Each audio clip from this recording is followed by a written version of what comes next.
Bu joyni ko'ryapsizmi? Bu orol xaritada bor, lekin inson zoti umuman yo'q. Bu joyning nomi Snake Island, ya'ni ilonlar oroli. Bu orol insonlar uchun mutlaq yopiq hudud hisoblanadi.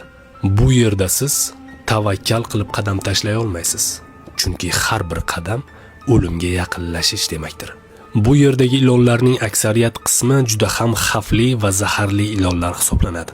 Agar u yerdagi birorta ilon sizni chaqsa, to'g'ri sizga og'riqli bo'lmasligi mumkin, chunki sizda og'riqni his qilish uchun vaqtingiz ham bo'lmaydi. Sizga atigi 30 daqiqa vaqt beriladi. Agar shu vaqt ichida siz o'zingizga birinchi yordamni ko'rsata olsangiz, shunda ham nechadir soat uchun yashab qolish imkoniyatingiz bo'ladi xolos. Bir vaqtlar bu orol materikdan ajralib qolgan va ilonlarga to'lib toshgan.